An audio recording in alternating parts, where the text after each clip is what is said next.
What must be the temperature in Fahrenheit so that it will be twice its value in Celsius? Question. आता त्याला आपल्याला find out काय करायचं आहे? Temperature. What must be the temperature म्हणजे temperature find out करायचं आहे. कशामध्ये करायचं आहे? फॅरनहाईटमध्ये, म्हणजे डिग्री फॅरनहाईटमध्ये आपल्याला टेम्परेचर मेजर फाइंड करायचं आहे. आणि आपल्याला दिलेलं कसं आहे? सेल्सिअसमध्ये दिलेलं आहे.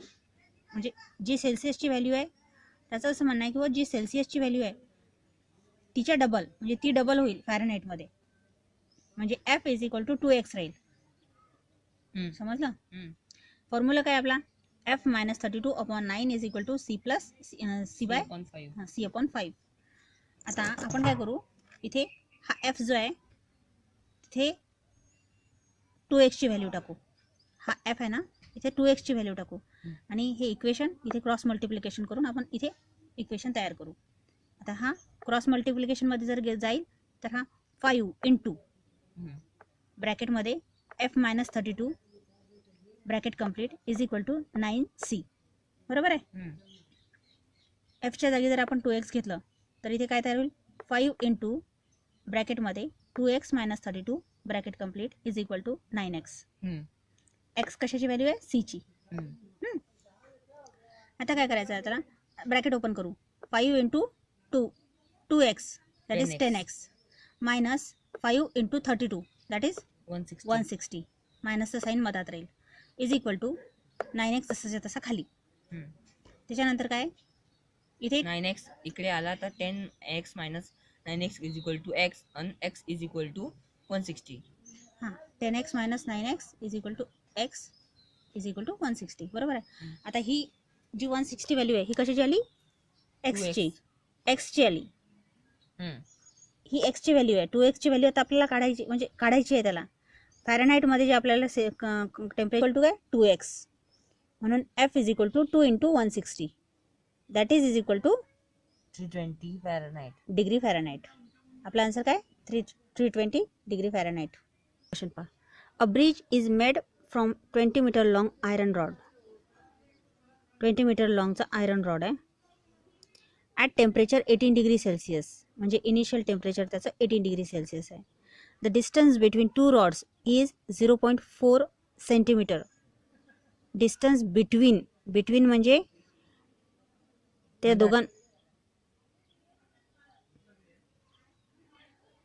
डिस्टन्स बिटवीन म्हणजे गॅप. ठीक आहे? आता हा गॅप म्हणजे फायनल नाही आहे, हा गॅप आहे, मधला गॅप आहे. हां, काय आहे तो? मधला गॅप आहे. Up to what temperature will the bridge be in good shape. म्हणजे त्याचं असं म्हणणं आहे की हा ब्रिज जो आहे त्याचे जे रॉड्स आहेत ते एक्सपांड कुठपासून व्हायला सुरुवात करतील, एक्सपांड तोपर्यंत कुठपर्यंत ते चांगल्या स्थितीत राहतील. तर ते टेम्परेचर आपल्याला फाइंड आउट करायचं आहे. ठीक आहे? गिवन काय आहे? इनिशियल टेम्परेचर आहे. किती आहे इनिशियल टेम्परेचर? 18 degree Celsius. आणि डेल्टा एल म्हणजे लेंथ, जे इनिशियल लेंथ आणि फायनल लेंथ त्याच्यामधलं जे डिस्टन्स आहे ते दिलेलं आहे आपल्याला 0.4 सेंटीमीटर, जे की मीटरमध्ये कन्वर्जन जर केलं आपण, कारण आपल्याकडे जे L1 आहे ती 20 मीटर आहे, म्हणजे मीटरमध्ये आहे, त्याचं युनिट मीटर आहे. आणि आपल्याकडे जे त्यांनी डेल्टा एल दिलेला आहे, म्हणजे जो गॅप दिलेला आहे तो सेंटीमीटर आहे, तो आपल्याला मीटरमध्ये कन्वर्ट करावं लागेल. आयदर याला सेंटीमीटरमध्ये कन्वर्ट करा, दोघांना व्हॅल्यूज म्हणजे त्याची युनिट सेम करा, सेंटीमीटरमध्ये दोन्ही कन्वर्ट करा, नाही तर मग मीटरमध्ये करा कन्वर्ट. आपण काय करू? मीटरमध्ये दोन्ही कन्वर्ट करू. तर 0.4 centimetre is equal to 0.004 metre. ठीक आहे? हे झालं आपलं मीटरचं कन्वर्जन. आणि L1 आपल्याला 20 मीटर. फाईंड काय करायचं आहे? TF फाईंड करायचं आहे. आता डेल्टा एल आपल्याकडे फॉर्म्युला आहे. Delta L is equal to L1 into lambda into delta T. आणि लॅम्बडाची व्हॅल्यू काय आहे? 11.5 into 10 to the power 6 minus 6. Okay? 11.5 into 10 to the power minus 6 ही डेल्टाची व्हॅल्यू आहे, सॉरी लॅम्बडाची व्हॅल्यू आहे. आता आपण काय करायचं आहे? डेल्टा एलची व्हॅल्यू इथे लिहू. डेल्टा एल काय किती आहे? 0.004 मीटर. याला आपण पॉवरमध्ये लिहू.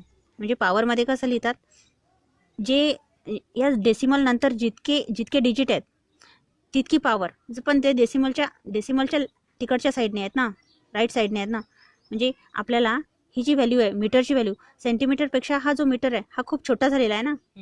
का छोटा झालेला आहे? कारण 0.4 सेंटीमीटर होतं हे, म्हणजे सेंटीमीटरमध्येच हे खूप एक मायन्यूट होतं आणि त्यालाही आपण मीटरमध्ये कन्वर्जन करून राहिलो. म्हणजे जो मीटर आहे ना तो एकदम छोटा झालेला आहे आणि त्यामुळे तो मायनस मध्ये येईल. हां, तो मायनसमध्ये येईल माझा. तर 4 × 10⁻³ हे कशाचं कन्वर्जन आहे? 0.004 मीटरचं. ठीक आहे. 4 × 10⁻³ हे झालं डेल्टा एल आपलं, इज इक्वल टू L1 किती आहे? 20. लॅम्बडा किती आहे? 11.5 multiplied by 10 upon -6. अपॉन नाही म्हणत त्याला, 11.5 × 10⁻⁶. हां, into delta T. Delta T माहिती आहे का? नाही. आता काय करायचं आहे आपल्याला, हे जे 20 × 11.5 आहे त्याचं मल्टिप्लिकेशन करून घ्यायचं आहे. किती येते त्याचं मल्टिप्लिकेशन? 230. 230 बरोबर आहे. 230.0 येतो, तो 0.0 तर आपल्याला काही घ्यायचंच नाही आहे. 230. आता काय करायचं, डेल्टा टीला इथेच राहू द्यायचं आणि ही जी व्हॅल्यू आहे ही व्हॅल्यू इकडे राईट साईडला घ्यायची, लेफ्ट साईडला घ्यायची. म्हणजे 4 × 10⁻³ upon 230 × 10⁻⁶ is equal to delta T. ठीक आहे. आता याचं कॅल्क्युलेशन करूया. हा जो -6 आहे, 10⁻⁶ आहे, हा -6 जर वरती गेला तर हा +6 होऊन जाईल. मग आता इथे किती झालं? 4 × 10⁻³ + 6 upon 230 is equal to delta T. 6 मधून 3 गेले, किती उरले? 3. म्हणजे आता 4 × 10⁻³ upon 230 is equal to delta T. मग आता आपल्याला आणखी हा जो 0 आहे ना खालचा, हा 230 मधला हा 0 जर आपल्याला काढायचा असेल तर आपल्याला काय करावं लागेल? 10 मधली पॉवर काढून टाकावं लागेल. बरोबर आहे.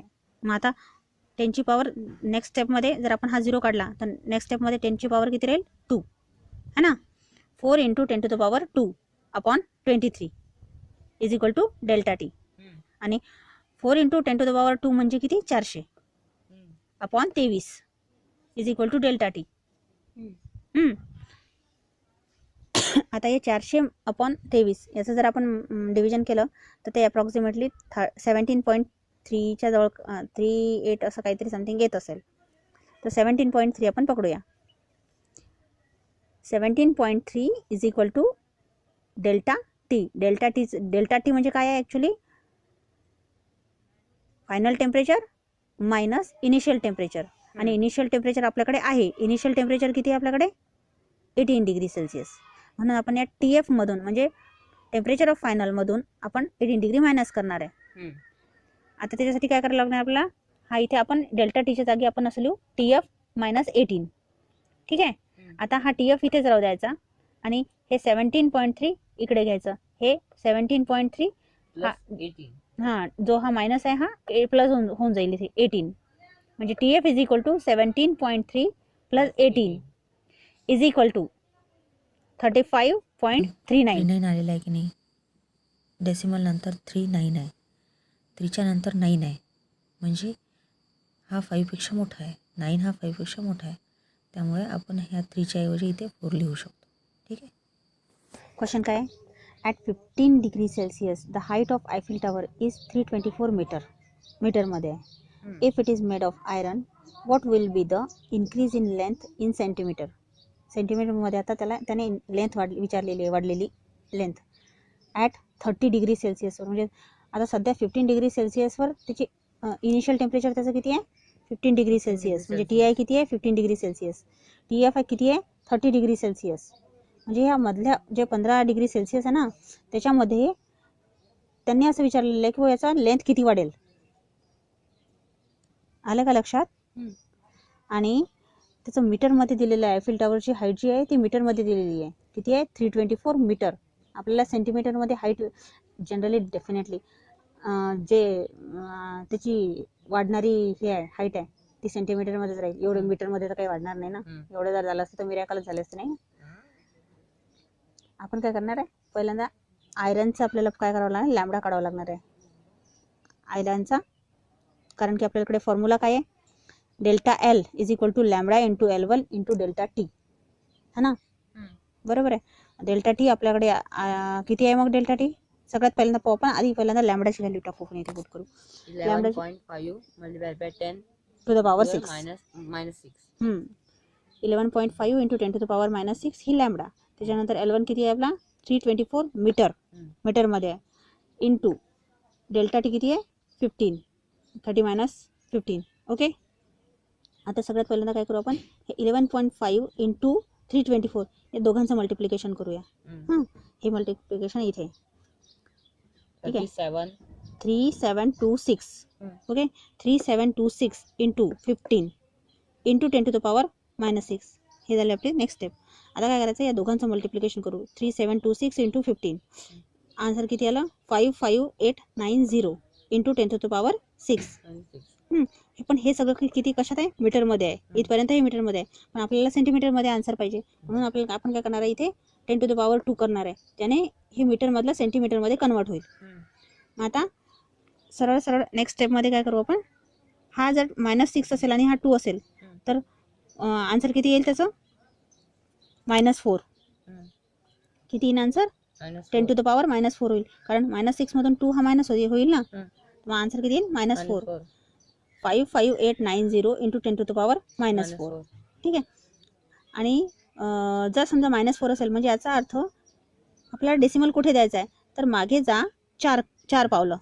हां, 4 डिजिट मागे जा. मग आता 0985 असं आलो आपण इथे मागे, तर आपल्याला डेसिमल कुठे द्यावं लागेल, 5.58. 5 नंतरच आपल्याला डायरेक्ट द्यावं लागेल. मग आपण इथे हा डेसिमल दिला 5.58. आता हा 8 जो आहे ना, हा 8 काय सांगतो आपल्याला, काय इंडिकेट करतो की मी 8 5पेक्षा मोठा आहे. म्हणजे मी इथे 5.5 न लिहिता मी 5.6 इथे लिहू शकतो, है ना. आपल्याला लिहिता येतं इथं. आता आन्सर काय झाला, 5.6 सेंटीमीटरमध्ये. बरोबर आहे. Question D. 2 substances A and B have specific heats C and 2C respectively. If A and B are given Q and 4Q amounts of heat respectively, the change in their temperatures is the same. If the mass of A is M, what is the mass of B? क्वेश्चनचं असं म्हणणं आहे की क्वेश्चनमध्ये 2 substances दिलेले आहेत, A आणि B. एचं जे specific heat आहे ते सीमध्ये, म्हणजे CA म्हणू शकतो आपण. CA हे स्पेसिफिक हीट आहे आणि CB ही बीची स्पेसिफिक हीट आहे, जी की 2C आहे. म्हणजे एची C आहे तर बीची 2C आहे. त्यानंतर अमाऊंट ऑफ हीट म्हणजे Q, हा एचा Qच आहे पण बीचा 4Q आहे. आणि मास, एचं जे मास आहे ते Mमध्ये आहे, आपल्याला बीचं मास काढायचं आहे. हे आपल्याला गिवन क्वांटिटीज आहे. फाइंड काय करायचं आहे, बीचं मास. आपल्याकडे फॉर्म्युला काय आहे, Q is equal to mass into specific heat into delta T. मग आता हा फॉर्म्युला आपण दोन्ही याला लावू. इथे पहा, आधी आपण एच्या बाबतीत बात करू, म्हणजे आधी आपण एच्या बाबतीत बोलूया. QA is equal to MA into CA into delta T. आता डेल्टा टी आपल्याला काढायचा आहे. आपण हा QA upon MA into CA खाली घेऊ, म्हणजे QA upon MA into CA is equal to delta T. आणि इकडे पहा, QB is equal to MB into CB into delta T. इथे आपण तेच करू, QB upon MB into CB is equal to delta T. आता डेल्टा टी दोन्ही ठिकाणी आहे आणि आपल्याला गिवन दिलेलं आहे, असं गिवन सांगितलेलं आहे असं की डेल्टा टी हे सेम आहे. मग हे जे इक्वेशन आहे याचं जे लेफ्ट साईड आहे आणि या इक्वेशनचं म्हणजे एच्या व्हॅल्यूचं जे इक्वेशन आहे आणि बीच्या व्हॅल्यूचं जे इक्वेशन आहे ते जर आपण एकत्र आणले इज इक्वल टूच्या साईनने, तर हे इज इक्वल टू हे होईल. म्हणजेच QA upon MA into CA is equal to QB upon M B into C B. आता काहीच नाही करायचं आहे आपल्याला. आता फक्त आपल्याला व्हॅल्यू पुट करायची आहेत. क्यू, क्यू एची व्हॅल्यू क्यू अपॉन एम एची व्हॅल्यू एम इंटू सी एची value C is equal to Q बीची व्हॅल्यू आपल्याला दिलेली आहे 4Q upon M B J आपल्याकडे नाही आहे आता सध्या, आपल्याला ते शोधायचं आहे, इंटू सी बीची व्हॅल्यू आहे 2C. आता जर आपल्याला एम बी काढायचं आहे तर आपण इकडे लेफ्ट साईडला एम बीला घेऊया आणि हा क्यू खाली जाईल, राईट साईडला हा अपॉनमध्ये येईल. तर आता कसं होईल इक्वेशन, 4Q इंटू हा C आणि M हा वरती येईल, C into M upon 2C into Q. आता इथे आपल्याला आपण आरामशीर Qला हा Q कटला, Cला हा C कटला, 2 1 जा 2 2 2 जा 4 वरती फक्त 2 आणि तो M बाकी आहे, म्हणून MB is equal to 2M. That is MB म्हणजे काय तर M is equal to 2M. When a substance having mass 3 kg receives 600 calorie of heat, its temperature increased by 10 degrees Celsius. Means if its temperature increased by 10 degrees Celsius, what is the specific heat of that substance? Mass किती आहे 3 kg, that is 3000 gram. Amount of heat किती आहे 600 calories. Delta T difference विचारला आहे, म्हणजे 10 degree जर Celsius आपण त्याला टेम्परेचर दिलं, ते दिलेलं आहे, डेल्टा टी दिलेला आहे. आपल्याला स्पेसिफिक हीट काढायची आहे. फॉर्म्युला आपल्याजवळ क्यूचा आहे, Q is equal to amount of heat is equal to M into C into delta T. Q किती आहे 600 is equal to M 3000 into C काढायचं आहे, delta T 10. So C is equal to 600 upon 3000 into 10 आणि after काटछाट C is equal to 2 upon 100, that is C is equal to 2 into 10 to the power minus 2 degree Celsius किंवा 0.02 degree Celsius.